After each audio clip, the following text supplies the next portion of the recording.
Hi there, my name is Daniel Killam. I'm a postdoc at Biosphere 2 in Arizona, but I'm going to be talking today about some work I did in my previous postdoc at the University of Haifa in Israel, where we were studying uh, how to reconstruct the environment of these unusual little clams that are found all along the coast there. So those clams are Glycimeris nemeria, which is aka the violet bittersweet clam. It's so common it's pretty hard not to walk on them when you're walking along the shores of northern Israel. Kids will make necklaces out of them, and they're an iconic uh, uh, just beach memento all along the coast there. They can make up to 98% of the depth assemblage on many beaches, so it's an unusually monospecific assemblage of shells. But the even more unusual part of it about it is that they're pretty much extinct in the area in the present day. Uh, uh, they're still found alive in the Adriatic, where they can live between 10 meters and 120 meters depth, almost exclusively in fine, well-sorted sands. But there were a remnant population of clams persisting in the late 20th century off of Israel, some of which were collected via dredging and are now stored in Israeli museum collections. But none have been found alive off of Israel in the last 30 years. Why might that be? What has changed about their environment that that led to their demise in the area? Um, we can say, first of all, that their population seems to have petered out around 800 years before present, with their zenith of population seeming to be around 5,500 years before present, when they were very common indeed. So to try to figure out what changed between their fossil populations and their modern ones, we collected an assemblage of different shells, including two that were around 800 years old um, uh, from Dor Beach in central Israel. Nearby that, there was a 2,700-year-old shell we found in a lithified beach rock deposit.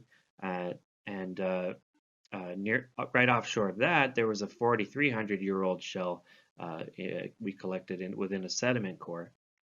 Um, uh, and for the modern examples, we used three live collected shells from the collection of the Steinhardt Museum in Tel Aviv, representing a southern, central, and northern site, um, to try to understand what has changed between the shell diaries of the ancient and modern representatives of this fauna. But today I'm going to be talking about environmental change and how it's recorded in trace metals in their shells. So bivalves are famous for uh, being very good recorders of trace metal dynamics and at very high resolution, um, with magnesium to calcium ratio and strontium to calcium ratio both relating to temperature and growth rate in the animal. Whereas, meanwhile, manganese to calcium ratio seems to relate to productivity and terrigenous input that the animals experience. There were some others that we measured in this study, but I will only be talking about these systems today. How do we measure them? We use we bombard the clam with laser beams. We ablate it to release um, uh, the the shell material in gaseous form, where it is picked up by a inductively coupled uh, plasma mass spectrometer, which ionizes and then collects the trace metals to figure out the mass spectra experienced by the clam, different minerals it was experiencing, metals it was experiencing through its life. So we're essentially creating a trace metal diary of these clams and comparing their magnesium to calcium ratios for fossil and modern animals. Other bivalves have shown strong peaks in magnesium to calcium ratio, aligning with winter slowdowns in growth. And that's what we do see in our clams, especially in the later parts of their records after they reach about 30 millimeters in size. But before that point, they actually have fairly consistent annual growth, which was a little bit different than our hypothesis that this would be a marginal population at the edge of its environmental tolerance. Maybe they grew to such unusual population because they were exploiting in a marginal environment, but then they would show signs of stress. But In fact, they actually grow very consistently up to that 20 to 30 millimeter threshold, at which we start to see those typical magnesium calcium spikes. Um, and so, but the strontium calcium ratio in other bivalves typically corroborates um, that that record, with usually aligning pretty well.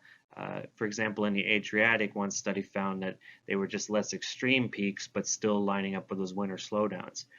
But in our clams, we actually find that uh, in both the fossil and modern populations, there seems to be strong environmental control of strontium values in in their shell material. Because these are large variations that seem to persist over multiple years, and the strontium baseline values are much higher than is shown, for example, from a study of a related glycemimer species in the Adriatic. Uh, what that might mean is that there's a bigger elephant in the room than the growth of the bivalve itself, and that is probably the Nile River, which is only a couple of kilometers to the south and is a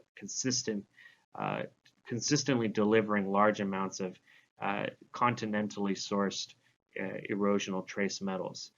Though we'll get back to that in a little bit, because it might be less of a dominant control than it was in ancient times. But in general, it seems like these bivalves might be a good strontium archive in terms of local strontium ion concentrations in seawater.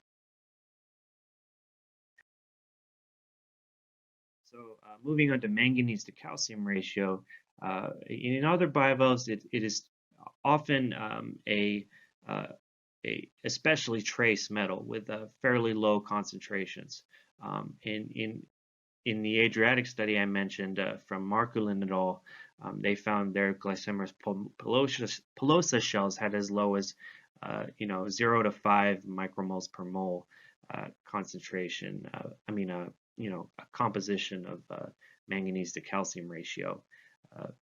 But other shells of different species in different parts of the world, this ratio can track the manganese content of ambient seawater, which itself relates to the trends in productivity, temperature, and potentially terrigenous input of the environment in question.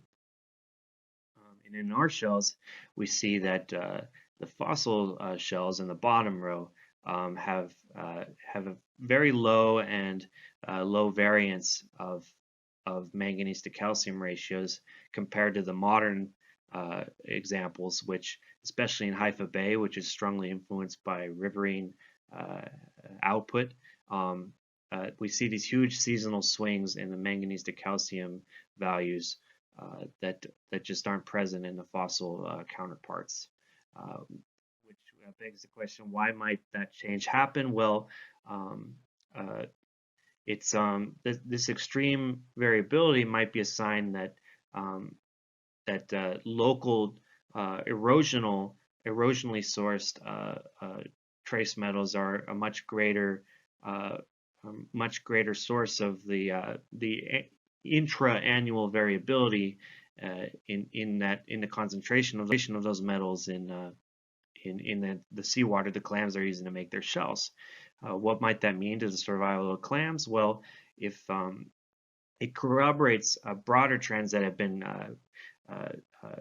remarked upon by other researchers, that the Nile River over time has become much less of a sediment source and potentially a productivity source than it was in historic times. That has occurred for many reasons, natural environmental change, but more recently, in the late 20th century, the Aswan Dam really shut off the conveyor belt of fine sorted sands and productivity that was the fuel for a lot of benthic fauna, like forams and other organisms along the Israeli coast. And we think that Glycemiris nemeria might be no exception to this rule.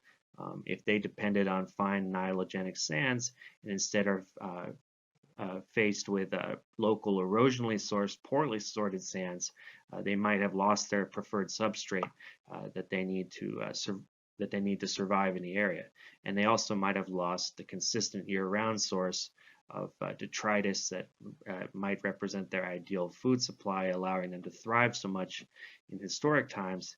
And instead, in the modern day, they only have seasonally erosional sourced detritus to feed on. Some takeaways from our study that we're still in the works on writing this up was that Glycymra samaria does not seem to have been a marginal population in terms of being outside of its temperature bounds for growth compared to other populations of Glycymeris in the Mediterranean. But we do see strong environmental control on the trace metal composition of its shell, but probably relating mostly to the influence of the Nile and also local erosional inputs, where manganese to calcium seems to be a valuable comparative marker to understand local erosionally sourced substrate and food supply as compared to that historic consistent Nile sourced food supply. The loss of that potentially being the biggest blow to the population of Glycymeris and resulting in their loss in the late 80s. With that, I'll open up to your questions with this backdrop of a bunch of Glycymeris in the mortar of an old Crusader fort. So you can hit me up at any of these handles, and I would, if you have questions that don't fit in our brief time. But I hope to talk to you all soon. Thanks for your time.